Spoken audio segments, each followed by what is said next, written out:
Empresário milionário encontra duas crianças de rua idênticas ao seu filho, e o que descobre abala tudo. Uma tarde dourada em Curitiba se transforma na maior revelação de sua vida, quando Felipe Santos descobre um segredo que destruirá sua família, mas salvará sua alma. Quando este próspero empresário paranaense caminhava com seu filho Gabriel pelas ruas do centro, jamais imaginou que duas crianças abandonadas revelariam a conspiração mais sombria da elite curitibana. Antes de continuar a história,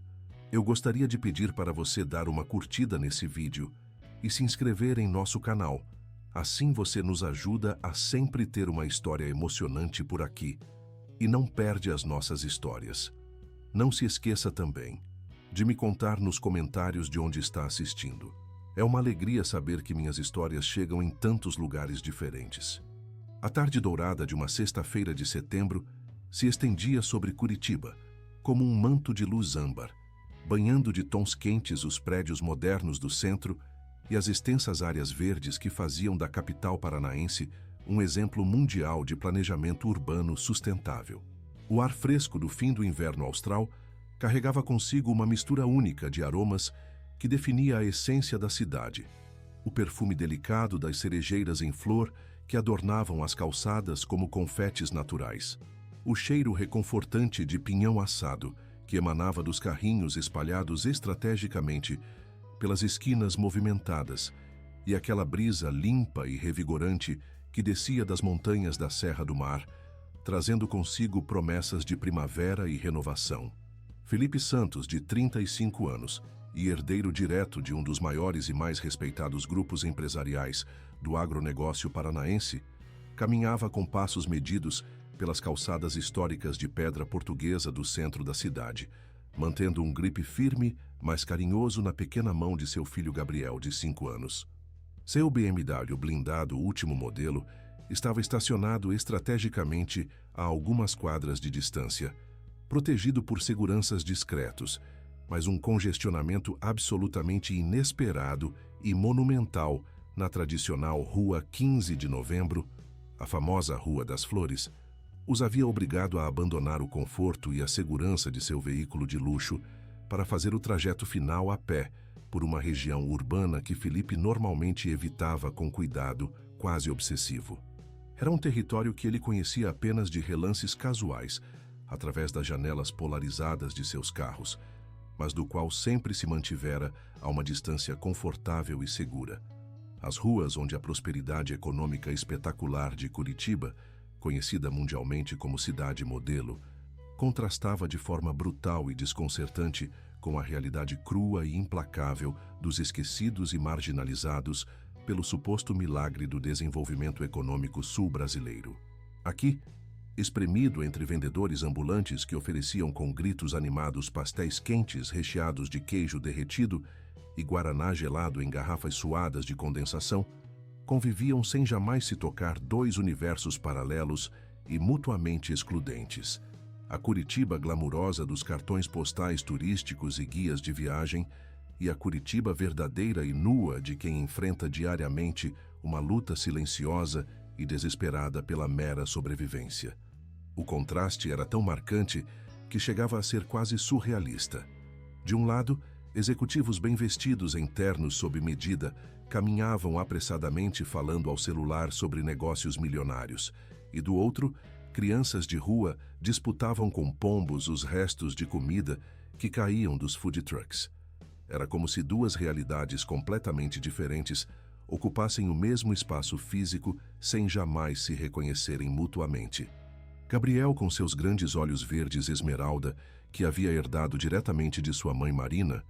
olhos que brilhavam com aquela luminosidade particular que parecia capturar e refletir toda a luz disponível ao redor, observava absolutamente tudo com a curiosidade insaciável e genuinamente inocente de uma criança privilegiada de 5 anos que raramente tinha oportunidade real de ver e experimentar qualquer coisa além dos muros altos e protegidos da mansão familiar, localizada no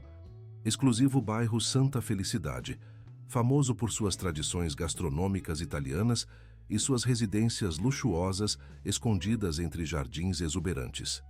Seus tênis esportivos importados diretamente dos Estados Unidos faziam um ruído suave e ritmado contra o calçamento irregular e histórico, enquanto ele apontava com entusiasmo quase palpável para absolutamente tudo que conseguia capturar sua atenção infantil. Os músicos de rua que tocavam música sertaneja e clássicos da MPB, com violões visivelmente desafinados, mas corações indubitavelmente sinceros. As fachadas coloridas e cuidadosamente preservadas dos edifícios históricos coloniais, que se erguiam como testemunhas silenciosas de mais de 3 séculos de história brasileira. Os vendedores ambulantes de pipoca doce e algodão doce que atraíam crianças com seus carrinhos enfeitados com bandeirolas coloridas e desenhos animados. "Papai", perguntou Gabriel com aquela honestidade brutal e desconcertante que somente as crianças pequenas conseguem possuir,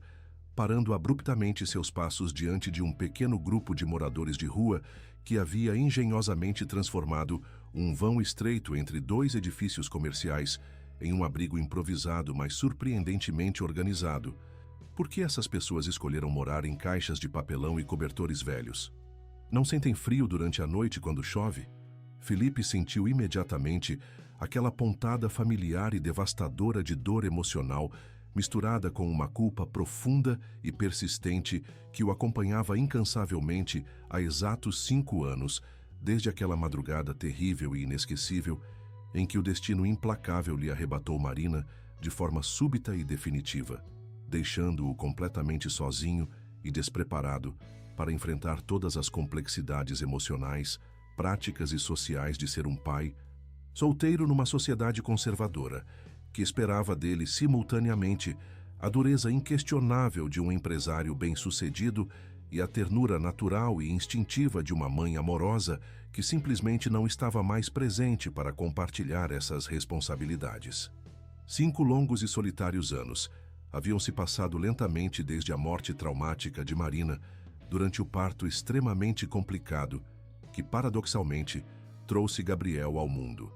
5 anos intermináveis de noites completamente insones, deitado na cama vazia, se perguntando obsessivamente se estava tomando as decisões corretas em relação à educação, saúde e formação moral de seu filho. 5 anos de batalhas internas constantes e dolorosas entre seu desejo instintivo e desesperado de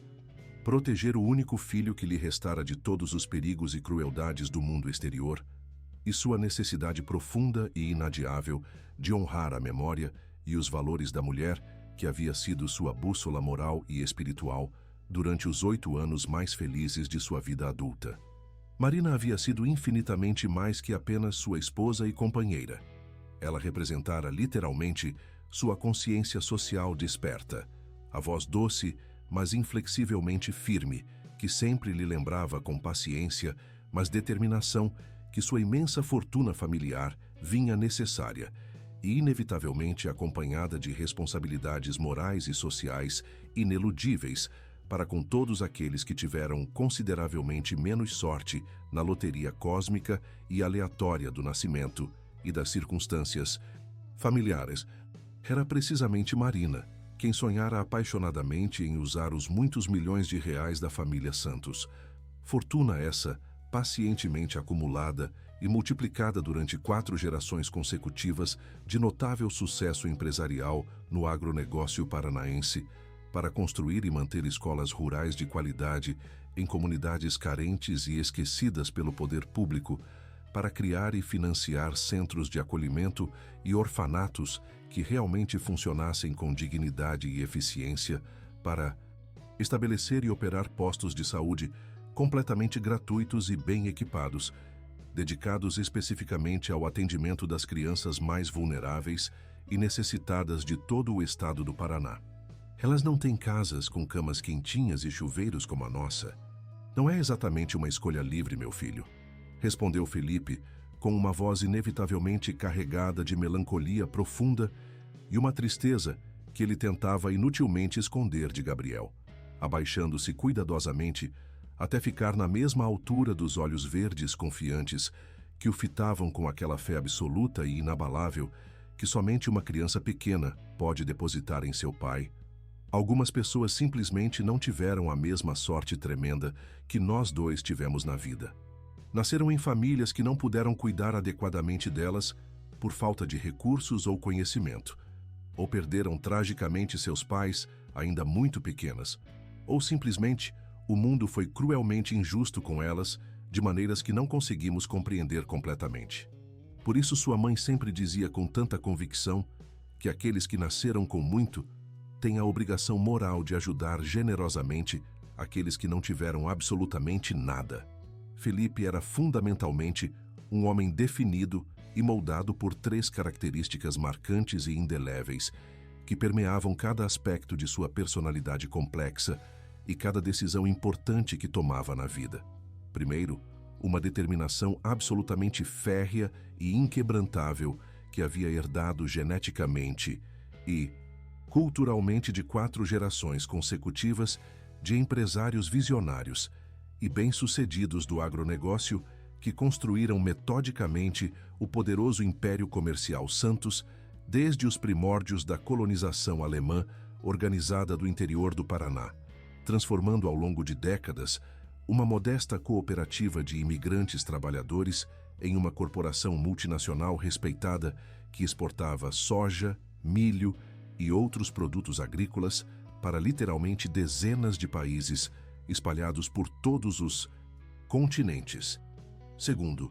uma compaixão genuína, profunda e visceral por crianças em situação de vulnerabilidade social que representava um legado emocional direto dos valores humanitários sólidos e inquestionáveis que Marina lhe havia pacientemente inculcado e transmitido durante seus 8 anos de casamento, absolutamente perfeito e harmonioso. E terceiro, um perfeccionismo quase obsessivo e por vezes paralisante que se manifestava principalmente em sua total e completa incapacidade psicológica de aceitar, tolerar ou conviver com situações que não conseguia controlar, manipular, prever ou administrar completamente segundo seus padrões pessoais extremamente elevados e rigorosos.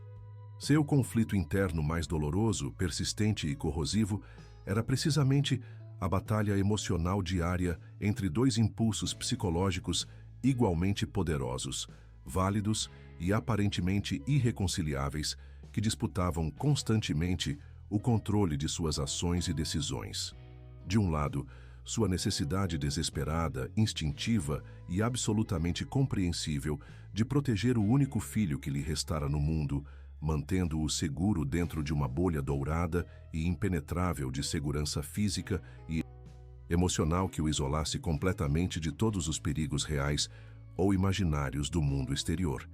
E do outro lado, seu desejo profundo, consciente e moralmente motivado de honrar a memória sagrada de Marina, cumprindo religiosamente todos os seus sonhos idealistic, os de justiça social e redistributiva, o que inevitavelmente significava expor-se corajosamente e expor Gabriel às realidades mais duras, incômodas e potencialmente traumáticas da brutal desigualdade socioeconômica brasileira, que Marina havia dedicado boa parte de sua vida adulta a compreender e combater. Foi exatamente então, enquanto sua mente consciente navegava por essas reflexões profundas e contraditórias que literalmente definiam e atormentavam sua existência cotidiana, que Gabriel parou de forma completamente abrupta e inesperada no meio da calçada movimentada. Seus pequenos pés delicados, protegidos por tênis esportivos caríssimos, que custavam certamente mais que o salário mensal integral de muitas famílias trabalhadoras curitibanas,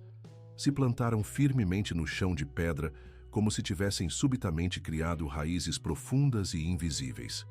Seus olhos verdes característicos se arregalaram dramaticamente, como pratos de porcelana fina, brilhando intensamente com uma mistura complexa e desconcertante de espanto genuíno, confusão total e algo mais sutil que Felipe não conseguiu identificar imediatamente, mas que lhe gelou instantaneamente o sangue nas veias. Uma forma pura e instintiva de reconhecimento que parecia vir de algum lugar muito profundo e primitivo de sua alma infantil.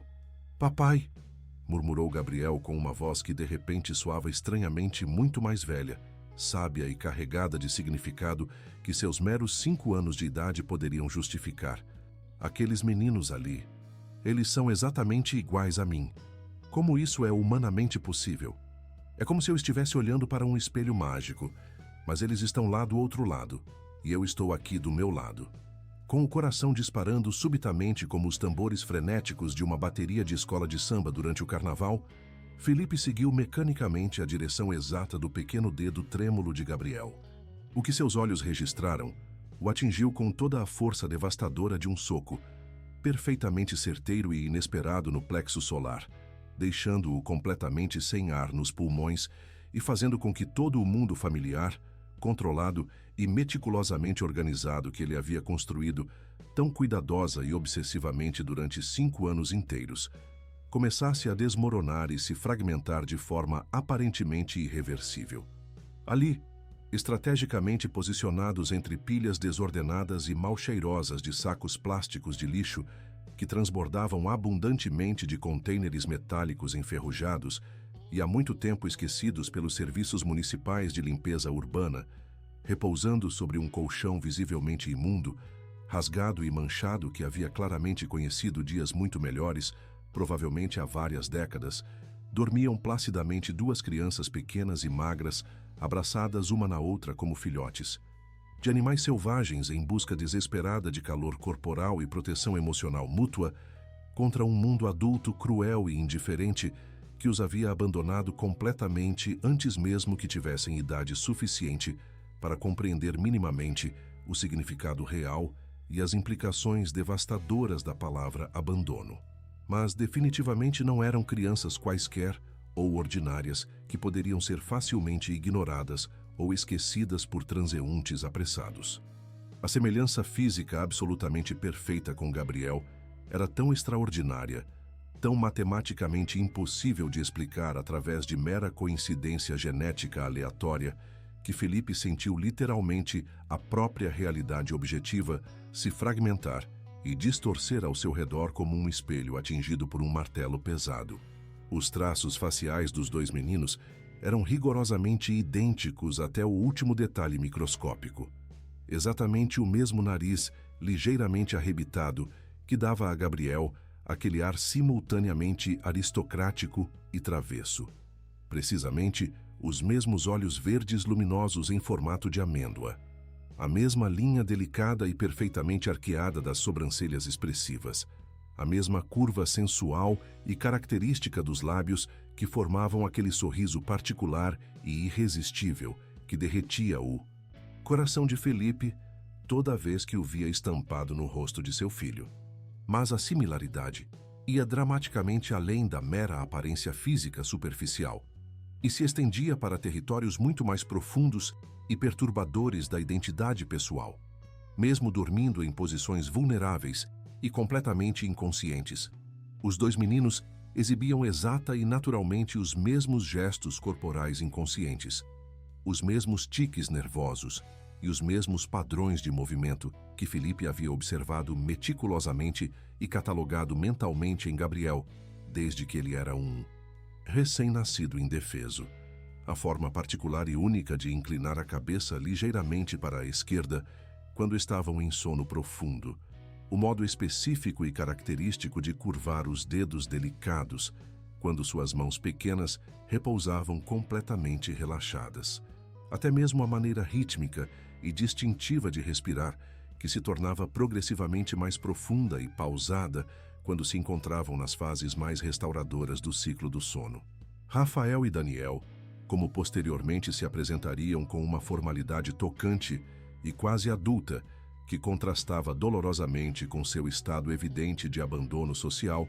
estavam claramente desnutridos de forma crônica e preocupante. Seus corpos pequenos e fragílimos pareciam literalmente flutuar e se perder dentro de roupas surradas e visivelmente usadas que, evidentemente, haviam pertencido a outras crianças antes de chegarem às suas mãos, provavelmente através de doações de caridade que haviam passado por múltiplas famílias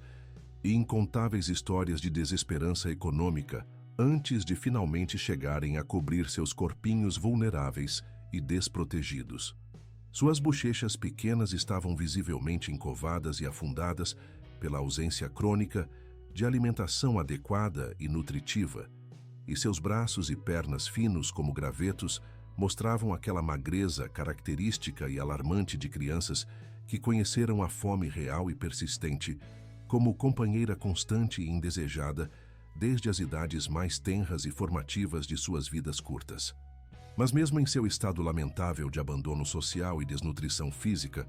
seus rostinhos adormecidos ainda conservavam e irradiavam aquela beleza etérea, pura e absolutamente luminosa que somente as crianças conseguem possuir quando estão em estados de paz completa e despreocupação total,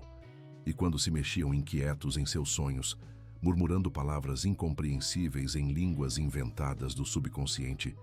Era absolutamente impossível negar racionalmente que compartilhavam não apenas a aparência física exata de Gabriel, mas também suas expressões faciais mais íntimas, pessoais e teoricamente irrepetíveis. "Com licença, meninos", disse Felipe com uma voz inevitavelmente trêmula e carregada de emoção, aproximando-se deles lenta e cuidadosamente, como se fossem criaturas selvagens assustadas que poderiam saltar e fugir correndo ao menor movimento brusco ou som inesperado. O odor do local era absolutamente avassalador e nauseante. Uma mistura repugnante e sufocante de urina humana acumulada, restos de comida em vários estágios de decomposição, suor corporal que havia se acumulado durante dias ou semanas e aquela aura particular e indefinível de desesperança humana que possui um aroma específico e inconfundível que somente pessoas que tocaram o fundo absoluto da existência humana conseguem reconhecer e identificar imediatamente. Seu estômago se contraiu e se revolveu violentamente em nós dolorosos, mas alguma força emocional muito mais poderosa que o simples desconforto físico o impulsionava determinadamente para frente com uma urgência que ele não conseguia nomear ou categorizar, mas que reconhecia instintivamente como sendo absolutamente crucial e potencialmente determinante para seu futuro pessoal e o futuro de Gabriel. Era como se uma voz interior clara e familiar, talvez a própria voz amada de Marina, sussurrando carinhosamente em seu ouvido, desde algum lugar misterioso além da fronteira da morte física, estivesse lhe dizendo com absoluta certeza que este momento específico e aparentemente casual iria mudar irreversivelmente tudo em suas vidas para sempre. Seus olhos verdes, exatamente da mesma tonalidade específica de esmeralda brilhante dos olhos de Gabriel, incluindo até mesmo as mesmas manchinhas douradas quase imperceptíveis que apareciam quando a luz natural os atingia em determinados ângulos, se abriram lentamente e se focalizaram com aquele instinto de sobrevivência extremamente aguçado e dolorosamente desenvolvido que caracteriza crianças que aprenderam através da experiência direta e traumática a se manter perpetuamente vigilantes e alertas mesmo durante os momentos aparentemente mais seguros do sono mais profundo. Por um momento que pareceu se estender pela eternidade e ficar suspenso no tempo, como uma fotografia congelada, eles se enrijeceram visivelmente como pequenos animais selvagens acuados e aterrorizados, preparando-se instintivamente para saltar e fugir correndo em direção a algum refúgio mais seguro e protegido, ou para se defender desesperadamente com as únicas armas rudimentares que possuíam: unhas pequenas, mas afiadas, dentes de leite pontudos e aquela astúcia desesperada e prematuramente desenvolvida, que somente crianças verdadeiramente abandonadas pelo sistema social conseguem adquirir como mecanismo básico de sobrevivência urbana. Os dois meninos pequenos despertaram simultaneamente, como se realmente compartilhassem algum tipo de conexão telepática profunda ou espiritual, que os vinculava de maneiras que a ciência médica convencional não conseguia explicar adequadamente.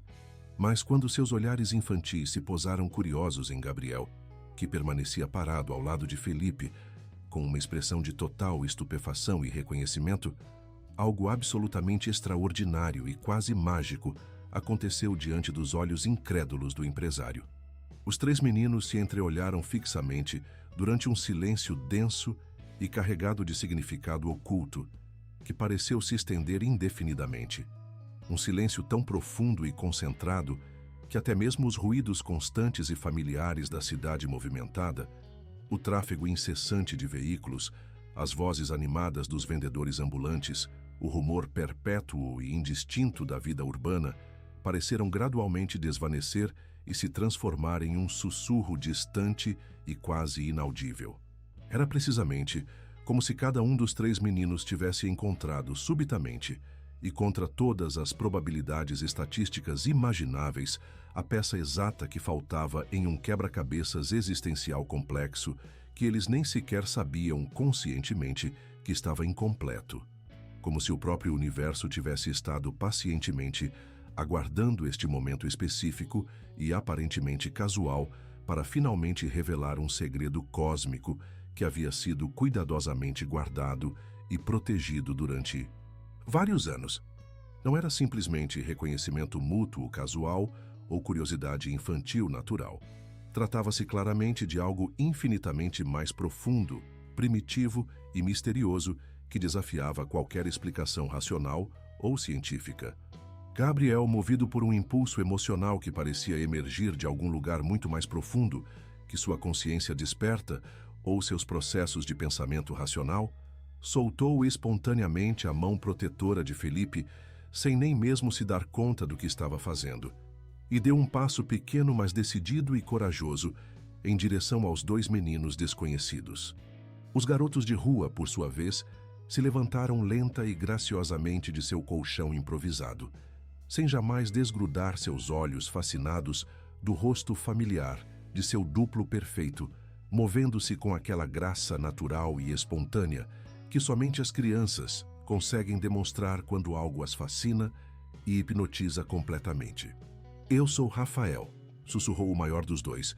que aparentava ter aproximadamente 6 anos de idade, embora Felipe suspeitasse imediatamente que a desnutrição crônica e prolongada provavelmente o fazia parecer consideravelmente mais novo do que sua idade cronológica real. "E este aqui é o Daniel, meu irmão mais novo. Você parece muito com a gente. Qual é o seu nome?" Sua voz era surpreendentemente clara, articulada e bem educada, como se alguém responsável e carinhoso se tivesse dado ao trabalho paciente de ensinar-lhe a falar corretamente e com boa dicção durante seus primeiros anos formativos, antes que as circunstâncias cruéis da vida o forçassem a terminar morando nas ruas hostis e perigosas da cidade. Gabriel, esquecendo instantânea e completamente todas as lições cuidadosas de precaução e desconfiança em relação a estranhos que Felipe havia meticulosamente e repetidamente lhe ensinado, desde que era pequeno o suficiente para caminhar sozinho e interagir independentemente com o mundo exterior, aproximou-se ainda mais dos 2 meninos sem demonstrar o menor vestígio de medo, hesitação ou ansiedade, e se sentou espontaneamente no chão frio e duro da calçada, completamente indiferente ao fato óbvio de que suas roupas de grife caríssimas iriam se sujar de forma provavelmente irreparável com a sujeira urbana acumulada. "Eu me chamo Gabriel Santos", declarou com aquela confiança natural e desinibida que somente uma criança que nunca experimentou a verdadeira necessidade, o medo real ou a desconfiança sistemática em relação ao mundo pode possuir e exibir. "Por que vocês 2 escolheram viver aqui na rua? Onde estão os pais de vocês? Vocês não têm uma casa própria com camas macias e brinquedos legais para brincar?" "Nós não temos pais", respondeu Daniel, o menor dos 2, com uma simplicidade absolutamente devastadora que atravessou o coração de Felipe como uma lâmina afiada e gelada. "Nós só tínhamos a tia Márcia, mas ela foi embora um dia e nunca mais voltou para buscar a gente. Ela disse que ia sair para comprar remédios importantes e comida para a semana. Mas isso já faz muito tempo e ela desapareceu completamente." "E vocês não sentem fome? Não sentem frio durante a noite quando está chovendo forte?" perguntou Gabriel, com uma preocupação tão genuína e palpável que Felipe sentiu que se formava um nó gigantesco e doloroso em sua garganta. "Às vezes, sim, sentimos muita fome e muito frio", admitiu Rafael com uma honestidade brutal e desconcertante. "Mas o homem da lanchonete ali", ele apontou discretamente em direção a um pequeno trailer de comida estacionado a aproximadamente 50 metros de distância. Às vezes, ele nos dá pão francês e mortadela quando sobra no final do dia. E a senhora do carrinho de frutas, agora apontando para uma mulher idosa que vendia laranjas e bananas numa esquina próxima, ela sempre nos dá as frutas que estão ficando maduras demais para vender, mas que ainda estão gostosas para comer. E na igreja grande ali perto, todos os domingos depois da missa principal, algumas senhoras bondosas sempre nos dão algumas moedas para comprar leite ou biscoitos. Felipe sentiu literalmente como se o chão sólido se abrisse dramaticamente sob seus pés ao ouvir cuidadosamente os nomes que acabavam de sair naturalmente dos lábios inocentes daquelas duas crianças abandonadas, Rafael e Daniel. Definitivamente, não eram nomes casuais ou coincidências que ele pudesse facilmente descartar como produtos de sua imaginação superexcitada ou de algum tipo de paranoia psicológica. Eram exata e precisamente os nomes que ele e Marina haviam escolhido cuidadosa e amorosamente durante aquelas noites mágicas de insônia feliz e cheia de esperança, quando ficavam acordados até muito tarde, planejando detalhadamente a família numerosa e harmoniosa que iriam formar e expandir depois do nascimento de Gabriel. Haviam sido conversações privadas, íntimas e absolutamente sagradas, que pertenciam exclusivamente a eles dois, como casal. Noites inesquecíveis em que permaneciam despertos abraçados em sua cama de casal, sonhando em voz alta sobre os irmãos que Gabriel inevitavelmente teria, fazendo planos detalhados sobre como iriam criar e educar cada filho de acordo com sua personalidade individual única, imaginando vividamente todas as aventuras emocionantes e experiências formativas que os três irmãos iriam viver e compartilhar juntos durante suas infâncias e adolescências. Eu quero que nosso segundo filho tenha o espírito protetor e corajoso da justiça, Marina havia dito com lágrimas de emoção nos olhos durante uma daquelas conversas noturnas inesquecíveis. Que ele sempre saiba lutar bravamente por aqueles que não têm voz própria ou poder para se defender. Daniel, por sua vez, havia sido a escolha deliberada e simbólica de Felipe, inspirado no profeta bíblico Daniel, conhecido por sua sabedoria precoce e sua capacidade de interpretar sonhos e sinais divinos, porque ele sonhava em ter um filho que fosse forte não apenas fisicamente, mas principalmente espiritualmente e moralmente. Rafael havia sido especificamente a escolha pessoal e cuidadosa de Marina para seu segundo filho, um nome inspirado no arcanjo Rafael, conhecido na tradição cristã como o anjo protetor das crianças e dos viajantes. Eles haviam escrito e reescrito esses nomes especiais diversas vezes em um caderno particular decorado, que guardavam cuidadosamente no segredo mais profundo de seu quarto, junto com as primeiras ecografias emocionantes de Gabriel, ainda no útero, fotografias românticas de sua lua de mel inesquecível em Paris e na Toscana, e outros tesouros íntimos e preciosos de seu relacionamento que absolutamente ninguém mais no mundo inteiro havia jamais visto ou sabido da existência. Nem suas respectivas famílias extensas, nem Dona Conceição, a governanta dedicada, nem mesmo seus amigos mais próximos e confiáveis sabiam sobre esses nomes secretos e seus significados especiais. Era literalmente um daqueles segredos bonitos e profundos que somente casais verdadeira e profundamente apaixonados conseguem compartilhar. Uma pequena janela mágica em direção a um futuro cheio de possibilidades que somente eles dois podiam vislumbrar e saborear antecipadamente. "Como vocês disseram que se chamam?", perguntou Felipe, sua voz saindo como pouco mais que um sussurro rouco e trêmulo enquanto se aproximava mais dos meninos, ignorando completamente os olhares curiosos e alguns comentários claramente depreciativos de transeuntes que passavam se perguntando abertamente o que um homem obviamente rico e bem vestido estaria fazendo conversando com crianças de rua em uma esquina mal cheirosa e perigosa do centro da cidade. Rafael Ribeiro e Daniel Ribeiro. Repetiu o maior dos dois com um orgulho tocante e comovente,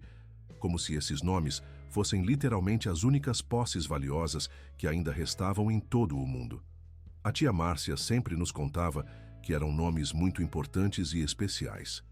de pessoas corajosas que tinham feito coisas grandes e heróicas para ajudar o Brasil e especialmente para proteger pessoas pobres como nós. Ela sempre dizia com muito carinho que um dia nós também íamos conseguir fazer coisas grandes e importantes, que íamos crescer e conseguir ajudar outras crianças abandonadas, como nós somos agora. A mente acelerada de Felipe começou imediatamente a trabalhar em uma velocidade absolutamente vertiginosa, conectando automaticamente pontos dispersos e aparentemente aleatórios que estavam formando um padrão cada vez mais complexo, impossível e simultaneamente inegável. Como era humanamente possível que duas crianças de rua completamente desconhecidas, sem qualquer conexão aparente ou documentada com sua família, carregassem exatamente os nomes que ele e Marina haviam escolhido na intimidade mais absoluta de seu casamento? E como explicar racionalmente aquela semelhança física tão absolutamente perfeita que transcendia dramaticamente qualquer possibilidade de coincidência genética natural? As probabilidades estatísticas de que três crianças, teoricamente não relacionadas por laços sanguíneos, compartilhassem não apenas traços físicos completamente idênticos, mas também os mesmos gestos inconscientes específicos, as mesmas expressões faciais características e únicos, e ainda por cima levassem exatamente os nomes que ele e Marina haviam selecionado em segredo absoluto, eram tão infinitesimalmente pequenas que praticamente equivaliam a zero matemático. Nas horas que se seguiram, enquanto o sol característico de Curitiba começava a se pôr lentamente, pintando o céu urbano com pinceladas artísticas de rosa, laranja e violeta sobre os telhados dos edifícios e as copas das árvores que pontilhavam a paisagem urbana, Felipe se transformou espontaneamente em um detetive determinado da própria vida, buscando pistas e evidências em uma história pessoal que pensava conhecer completamente, mas que agora se revelava cheia de lacunas misteriosas, inconsistências preocupantes e segredos potencialmente sombrios. Era como se o próprio universo estivesse deliberadamente tentando enviar-lhe uma mensagem urgente e incontestável, comunicando algo de importância vital através de sinais que ainda não sabia como decifrar adequadamente. Com a ajuda entusiasmada e natural de Gabriel, que parecia ter encontrado instantânea e instintivamente os irmãos que nunca havia sabido conscientemente que precisava ou desejava ter, Felipe conseguiu gradualmente ganhar a confiança genuína de Rafael e Daniel, o suficiente para que eles lhe contassem sua história pessoal, com todos os detalhes que suas memórias infantis limitadas conseguiam fornecer e organizar cronologicamente. Eles haviam vivido durante os primeiros e mais formativos anos de suas vidas com Márcia Ribeiro, uma mulher aparentemente bondosa que se apresentava consistentemente como sendo tia biológica deles, embora nenhum dos dois conseguisse recordar-se com clareza ou precisão de como exatamente estavam relacionados com ela,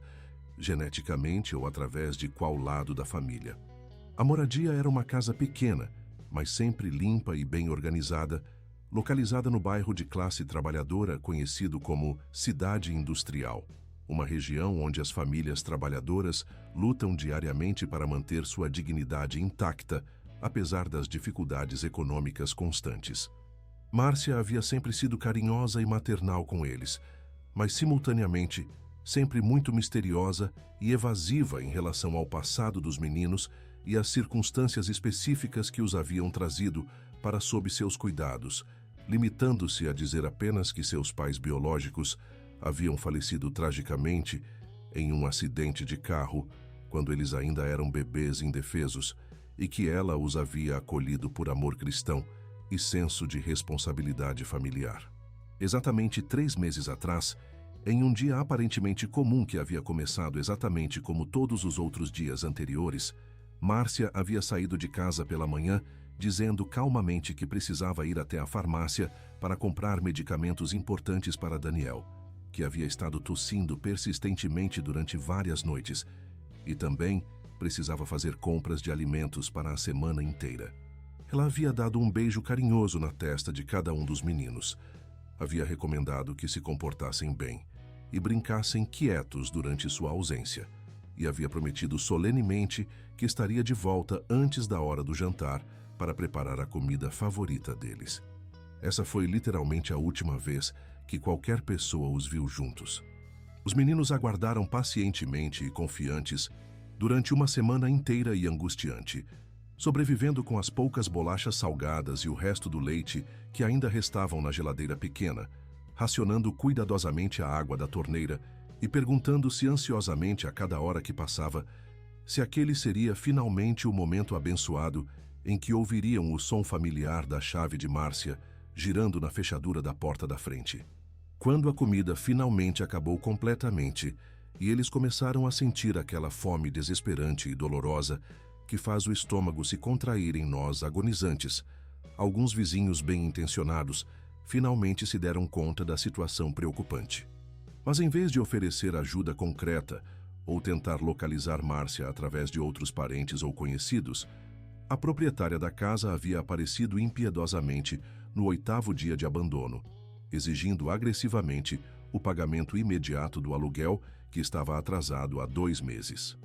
Ao não encontrar Márcia em lugar nenhum, nem qualquer dinheiro disponível para quitar a dívida acumulada, ela havia simplesmente e friamente despejado as 2 crianças para a rua, permitindo apenas que levassem consigo as poucas posses que conseguiam carregar em suas mãos pequenas: 2 conjuntos de roupas surradas, uma fotografia antiga e desbotada de Márcia sorrindo e um crucifixo de madeira artesanal que, segundo ela sempre lhes havia contado, tinha pertencido originalmente à mãe biológica deles. Desde então, haviam sobrevivido nas ruas implacáveis do centro histórico da cidade, dependendo inteiramente da caridade esporádica e irregular de alguns comerciantes locais de bom coração que ocasionalmente lhes ofereciam sobras de comida ou roupas usadas e aprendendo rapidamente e por necessidade absoluta a evitar simultaneamente tanto a polícia municipal, que poderia levá-los para algum orfanato governamental notoriamente superlotado e mal administrado, quanto os predadores urbanos, de vários tipos que constantemente procuram e perseguem crianças vulneráveis para explorá-las, de maneiras que suas mentes inocentes não conseguiam nem imaginar ou compreender. Mas o que realmente perturbou e alarmou Felipe de forma mais profunda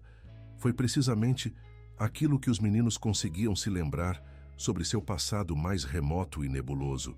aqueles fragmentos desconexos de memória que emergiam espontaneamente como flashes súbitos de uma vida anterior que parecia mais onírica que concretamente real. Apesar de sua idade cronológica ainda muito tenra e das lacunas óbvias e compreensíveis em suas recordações conscientes, Rafael e Daniel conseguiam descrever com uma precisão absolutamente inquietante e quase sobrenatural detalhes específicos e altamente confidenciais do Hospital Evangélico de Curitiba, a instituição médica privada mais exclusiva, cara e prestigiada de todo o estado do Paraná. Exatamente o mesmo estabelecimento médico onde Gabriel havia nascido em uma suíte luxuosa, especialmente preparada, e onde Marina havia travado sua batalha final e heróica durante 12 horas agonizantes, antes de perder definitivamente a luta contra as complicações obstétricas que acabaram custando sua vida. Os meninos conheciam perfeitamente a disposição arquitetônica exata do 3º andar do hospital, onde ficava localizada a unidade de maternidade de altíssimo padrão que atendia exclusivamente as famílias mais ricas e influentes de todo o Paraná. Conseguiam descrever com detalhes fotográficos perfeitos o jardim interno secreto, com sua fonte ornamental de mármore rosa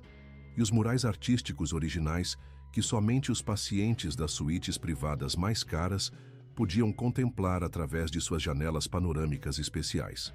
Sabiam inclusive da existência de um elevador privativo especial, completamente revestido de mármore importado de Carrara, que conectava diretamente e discretamente com o heliponto particular localizado no topo do edifício, um detalhe arquitetônico ultra secreto que nem sequer aparecia nos plantas oficiais do hospital disponíveis ao público e que somente os arquitetos originais do projeto, alguns médicos de altíssimo escalão e as famílias extremamente ricas que haviam pagado valores astronômicos para utilizá-lo conheciam da existência. Eles podiam até mesmo descrever com precisão olfativa o aroma específico e característico dos corredores daquela área ultra privilegiada. Uma mistura cuidadosamente balanceada de desinfetante hospitalar caríssimo importado da Suíça, flores frescas exóticas que eram trocadas diariamente por uma empresa de floricultura especializada, e aquele aroma sutil, mas inconfundível de dinheiro, poder e privilégio social que impregna naturalmente todos os ambientes onde somente os muito ricos e poderosos têm acesso permitido. Quando Felipe finalmente decidiu perguntar-lhes diretamente como diabos eles podiam conhecer todos aqueles lugares íntimos e ultra-secretos com tanto detalhamento impossível, os meninos imediatamente se entreolharam com uma expressão facial complexa que misturava confusão genuína, medo palpável e algo que se assemelhava perigosamente à vergonha ou culpa. Era como se eles soubessem instintivamente que não deveriam ou não era seguro lembrar-se daquelas coisas específicas, como se alguém autoritário lhes tivesse dito categoricamente em algum momento do passado que aquelas memórias particulares eram perigosas e potencialmente fatais para eles. Às vezes a gente se lembra de coisas estranhas, murmurou Daniel com uma voz quase inaudível, desviando nervosamente seu olhar para o chão, como se tivesse medo de que alguém mais pudesse estar escutando secretamente sua confissão. Como se a gente tivesse estado nesses lugares em sonhos muito reais e vívidos. Salas completamente brancas com máquinas brilhantes que faziam barulhos estranhos. Pessoas vestidas com roupas brancas que falavam sempre em sussurros. Aparelhos médicos que emitiam sons como bips eletrônicos e zumbidos contínuos. E também uma moça muito bonita com cabelos dourados como ouro, que às vezes cantava músicas de ninar bem baixinho para a gente quando estávamos com medo. Mas a tia Márcia sempre nos dizia muito seriamente que nunca, jamais, em hipótese alguma, poderíamos falar sobre essas coisas com outras pessoas,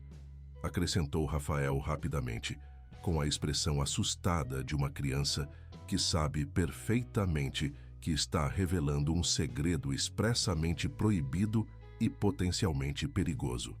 Ela sempre repetia que se alguém descobrisse que a gente conseguia lembrar dessas coisas,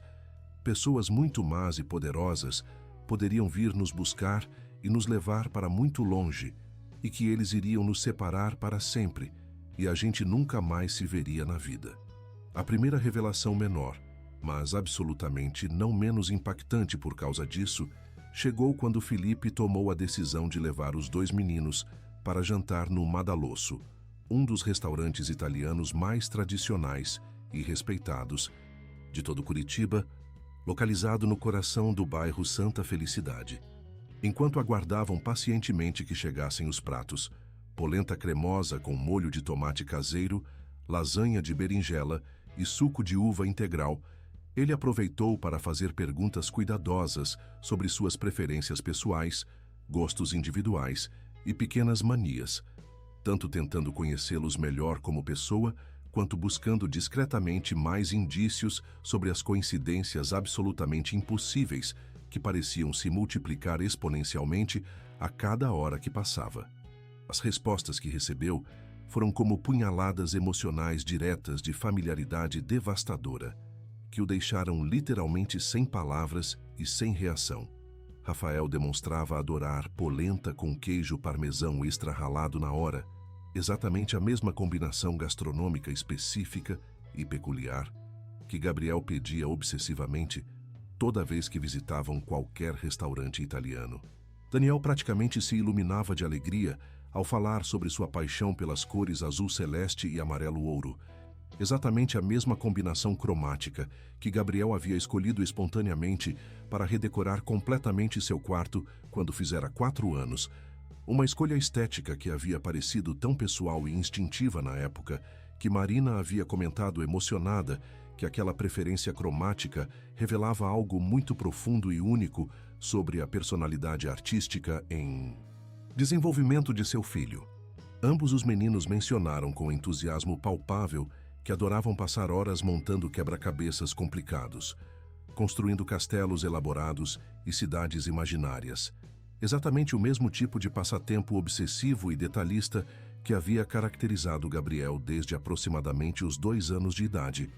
e que havia motivado Felipe a converter um cômodo inteiro da mansão em uma sala de brinquedos especialmente dedicada, equipada com sets de construção de todos os tipos imagináveis, importados diretamente da Dinamarca e da Alemanha. Mas foi precisamente quando Felipe resolveu perguntar-lhe sobre seus sonhos mais íntimos para o futuro distante, suas aspirações profissionais e pessoais para quando crescessem e se tornassem adultos, que ele sentiu como se o universo inteiro estivesse se permitindo uma brincadeira cruel e elaborada às suas custas. Rafael, com seus olhos pequenos brilhando intensamente de esperança genuína e determinação inabalável, apesar de sua situação desesperadora e aparentemente sem saída,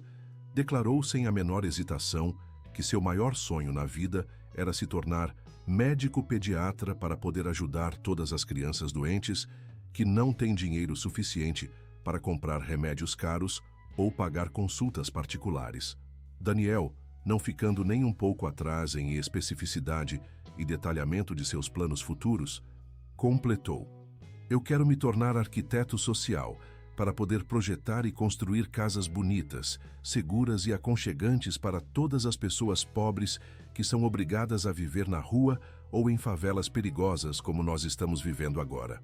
As duas profissões exatas que Felipe e Marina haviam concordado unanimemente durante suas conversas noturnas mais íntimas que seriam absolutamente perfeitas e ideais para seus futuros filhos, as carreiras específicas que haviam mencionado repetidamente quando faziam planos detalhados sobre como iriam orientar e guiar cada um de seus 3 filhos, sonhados em direção a vocações profissionais que conseguissem combinar harmoniosamente sucesso pessoal e financeiro com serviço social.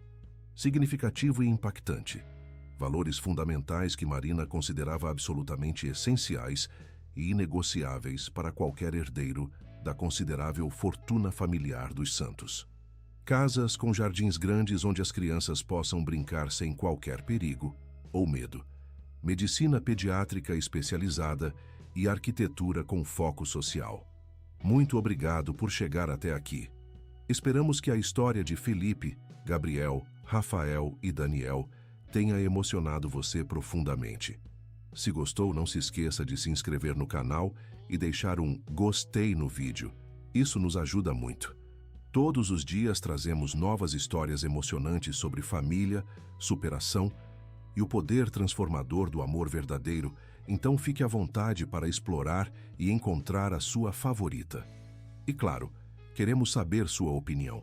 O que achou dessa jornada de descobertas em Curitiba? Conte pra gente nos comentários de onde está assistindo. Nos vemos amanhã com mais uma história incrível.